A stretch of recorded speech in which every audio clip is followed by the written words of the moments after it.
Advance fee కడితేనే admission. Private కాలేజీల కఠిన నిర్ణయం. తెలంగాణలో వేలాది మంది పేద విద్యార్థుల భవిష్యత్తుకు సంబంధించిన ఒక కీలక అంశం ఇప్పుడు తీవ్ర చర్చనీయాంశంగా మారింది. చదువుకునే జీవితంలో ఎదగాలనే కలలు కంటున్న విద్యార్థులకు ప్రభుత్వం తీసుకొచ్చిన కొత్త విధానం ఇప్పుడు ఆశీర్వాదంగా కాకుండా శాపంగా మారిందనే విమర్శలు వినిపిస్తున్నాయి.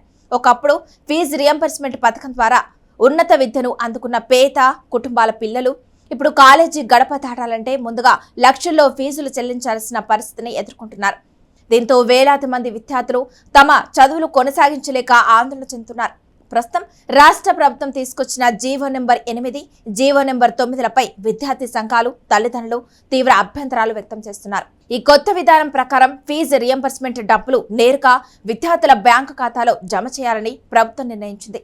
పైకి చూస్తే ఇది పారదర్శకతకు దోహదపడే మంచి నిర్ణయంలా కనిపించినా వాస్తవ పరిస్థితుల్లో మాత్రం పేద విద్యార్థులకు ఇది పెద్ద భారంగా మారిందనే అభిప్రాయాలు వ్యక్తమవుతున్నాయి. ఇప్పటికే గత సంవత్సరాలకు సంబంధించిన ఫీజు రియంబర్స్మెంట్ బకాయిలు కోట్ల రూపాయల మేర పెండింగ్ లో ఉన్నాయని ప్రైవేటు కాలేజీలు చెబుతున్నాయి. ప్రభుత్వం నుంచి రావాల్సిన నిధులు సకాలంలో అందకపోవడంతో ఆర్థిక ఇబ్బందులు ఎదుర్కొంటున్నామని కూడా యాజమాన్యాలు పేర్కొంటున్నాయి. ఈ నేపథ్యంలో ఈసారి అడ్మిషన్ల విషయంలో కొత్త నిబంధనలు అమలు చేయాలని నిర్ణయించాయి. ముందుగా విద్యార్థులు ఫీజులు చెల్లిస్తేనే అడ్మిషన్ ఇస్తామని, ప్రభుత్వం నుంచి డబ్బులు వచ్చిన తర్వాత ఆ మొత్తాన్ని విద్యార్థుల ఖాతాల్లోకి జమ చేసుకోవచ్చని చెప్తున్నాయి. కానీ ఇక్కడే అసలు సమస్య మొదలవుతుంది. లక్షలు, వేల రూపాయలు ముందుగానే చెల్లించే స్తోమత పేద కుటుంబాలకు ఎక్కడుంది?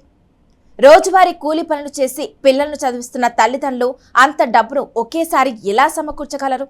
ఇదే ప్రశ్న ఇప్పుడు వేలాది కుటుంబాలను వేధిస్తుంది. ప్రభుత్వ సహాయం మీద ఆధారపడి ఉన్న విద్యార్థులు చేతిలో పైసలేక అడ్మిషన్లు తీసుకోలేక ఇబ్బందులు పడుతున్నారు. కొంతమంది విద్యార్థులు అయితే ఇప్పటికే సీట్లు వచ్చినప్పటికీ కాలేజీలో చేరలేక ఇంటి వద్దే ఉండిపోతున్నారు. ఇంకొందరు అప్పులు చేసైనా పిల్లలను చదివించాలని ప్రయత్నిస్తున్నారు. అయితే అప్పు తెచ్చుకునే పరిస్థితి కూడా లేకపోవడంతో చాలా మంది తమ ఉన్నత విద్యా కళలను వదులుకోవాల్సి వస్తుందని ఆవేదన వ్యక్తం చేస్తున్నారు. ముఖ్యంగా ఎస్సీ, ఎస్టీ, బీసీ, మైనార్టీ వర్గాలకు చెందిన విద్యార్థులు ఈ పరిస్థితితో తీవ్రంగా ప్రభావితమవుతున్నారని విద్యార్థి సంఘాలు చెబుతున్నాయి. ఈ అంశంపై విద్యార్థి సంఘాలు కూడా తీవ్రంగా స్పందిస్తున్నాయి. ప్రభుత్వం వెంటనే పెండింగ్ బకాయిలను విడుదల చేయాలని, కొత్త జీవోలను పునర్పరిశీలించాలని డిమాండ్ చేస్తున్నాయి. ఫీజు రియంబర్స్మెంట్ పథకం అసలు ఉద్దేశం పేద విద్యార్థులకు ఉన్నత విద్యను అందుబాటులోకి తీసుకురావడమేనని, కానీ ప్రస్తుతం అమలవుతున్న విధానం కారణంగా అదే విద్యార్థుల చదువుకు దూరం అవుతున్నారని ఆందోళన వ్యక్తం చేస్తున్నాయి. మరోవైపు ప్రైవేటు కాలేజీల యాజమాన్యాలు కూడా తమ సమస్యలను ప్రభుత్వం అర్థం చేసుకోవాలని కోరుతున్నాయి.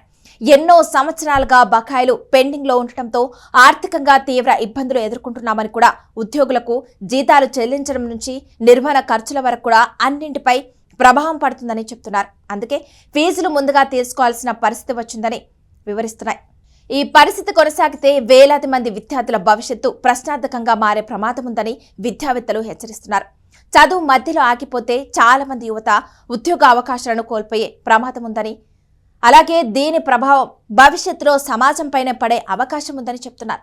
అందుకే ప్రభుత్వం, కాలేజీ యాజమాన్యాలు, విద్యార్థి సంఘాలు కలిసి ఈ సమస్యకు త్వరితగతిన పరిష్కారం కనుగొనాలని సూచిస్తున్నారు. ప్రస్తుతం వేలాది కుటుంబాలు ఒకే ప్రశ్న అడుగుతున్నాయి. ప్రభుత్వం ఎప్పుడు నిధులు విడుదల చేస్తుంది? పేద విద్యార్థుల చదువులకు ఎప్పుడు భరోసా కల్పిస్తుంది?